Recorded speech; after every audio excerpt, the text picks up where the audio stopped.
Mesdames et messieurs, bonsoir et bienvenue dans votre journal local. À la une aujourd'hui, la manifestation contre la réforme des retraites a mobilisé de nombreux Toulousains. Nous reviendrons sur les revendications. Vous en avez sûrement déjà entendu parler, le cinéma Utopia propose des films sur clé USB à 5 €. Nous avons rencontré le directeur de la société qui a créé le logiciel nécessaire.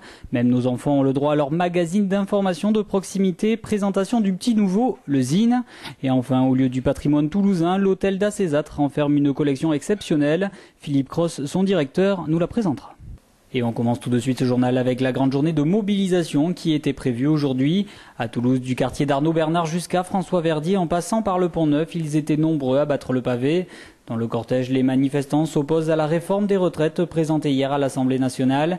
Christophe Delpoux, trésorier CGT de l'Université Paul Sabatier, nous explique plus précisément les contestations à l'origine de cette manifestation.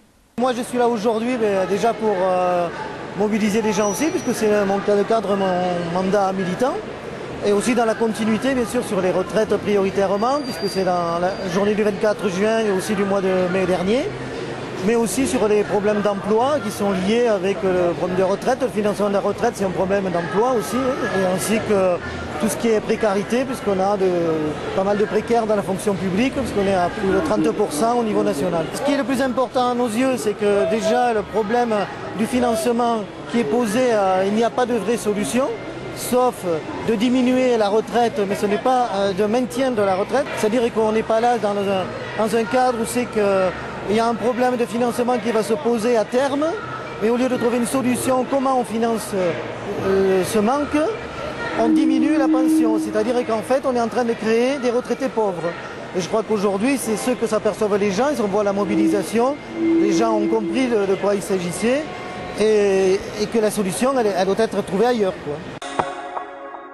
L'Utopia lance une nouveauté sur Toulouse et Tournefeuille. Le concept, offrir la possibilité aux spectateurs de récupérer des films sur clé USB. En échange de 5 €, le cinéma leur propose donc de disposer d'une copie sans droit d'auteur. C'est la société toulousaine Objectif Libre qui a développé ce projet vidéo en poche. Plus de précisions avec son directeur, Christophe Sautier. Le logiciel qu'on a créé pour eux est donc un logiciel, je dirais, de mise à disposition de films sur clé USB. Le but, c'est que n'importe quelle personne, n'importe quel usager va à un cinéma Utopia, et pour l'instant en tout cas c'est réservé au cinéma Utopia, mais ça va sûrement s'étendre dans le futur, et arrive avec sa clé USB et dans un catalogue qui a été mis à disposition de l'Utopia par des ayants droit, choisit les films qui l'intéressent et qu'il a envie d'acheter. Donc le but c'est de bien aller dans un cinéma pour acheter un film. Le film étant dans un format que l'on appelle MKV, donc le MKV étant un format libre, là aussi on parle de libre, c'est-à-dire un format qui est ouvert, dont les spécifications sont ouvertes et connues de tous, donc tout le monde peut réaliser des logiciels pour lire du MKV, tout le monde bien sûr qui a des capacités techniques suffisantes, mais toutes les sociétés peuvent donc le faire, comparé à du MP3 qui a par exemple un format fermé, donc si jamais vous voulez utiliser du MP3, vous devez payer une licence. Donc l'Utopia aurait dû payer s'il avait utilisé des formats de ce type-là. Non, dans le MKV, ce n'est pas le cas. Donc c'est un format qui est libre, que tout le monde peut lire, et qui est complètement généralisé sur tous les logiciels aujourd'hui. Tous les logiciels de lecture vidéo lisent du MKV. Beaucoup de plateformes de salons lisent du MKV également. Donc vraiment, on arrive à avoir des choses de très très bonne qualité, et surtout, dans l'esprit du logiciel, sans aucun DRM. Donc si vous achetez un film, vous pouvez le lire sur autant de fois que vous voulez, sur autant de postes que vous voudrez. Il n'y a pas de souci par rapport à tout ça. Du côté des enfants, un nouveau magazine hebdomadaire fait son apparition dans les kiosques de la région. Avec son look teenager, le Zine s'adresse aux 9-13 ans qui pourront retrouver le 3e numéro cette semaine. Sport, musique, jeux vidéo, conseils pour s'amuser et sortir le week-end. Avec ses 24 pages d'actualité, le concept est assez nouveau en Midi-Pyrénées. Isabelle Després, rédactrice en chef, nous en dit un petit peu plus sur l'esprit du magazine et le prochain numéro qui paraîtra dès demain. L'idée de ce magazine, c'est vraiment d'offrir un magazine. Voilà, donc comme on les connaît nous adultes, hein, c'est-à-dire un magazine avec des traitements très journalistiques, du reportage, du portrait, de l'interview, de la brève, de la petite info et de l'info, puisqu'on est un magazine régional aussi, de l'info de proximité pratique et utile quoi faire ce week-end, qu'est-ce que je peux faire à côté de chez moi, voilà, avec mes parents, avec mes copains, avec mes grands-parents. Voilà, c'était vraiment l'idée du magazine. Dans le numéro 3, il y a un dossier sur les baladeurs. Donc sur justement un petit peu comment il faut l'écouter, est-ce que c'est un peu dangereux ou pas, quel casque, oreillette, enfin voilà, il y a pas mal de réponses assez pratiques concernant le baladeur qui sont vraiment intéressantes.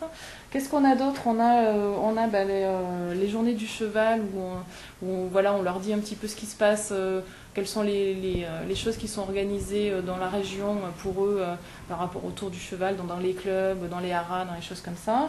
On a un portrait d'une danseuse étoile qui est une Toulousaine, qui est danseuse étoile, donc l'une des meilleures danseuses au monde. Donc ça va intéresser les filles. Je pense que les garçons aussi. Et puis pas mal de choses. J'avoue que comme on est sur le 4, j'ai un peu oublié ce qu'il y avait d'autre. Mais il y a pas mal de choses. Et puis évidemment toujours l'agenda avec tous les CD de sortie, les bouquins, les jeux vidéo, tout ce qu'il y a à voir à la télé. Et puis évidemment les bons plans en région à faire cette semaine-là. Nichée au cœur de l'hôtel d'Acézat, la Fondation Benberg fait partie des lieux incontournables pour tous les amoureux d'art. Alimentée continuellement par son fondateur Georges Benberg, la collection s'étoffe de jour en jour.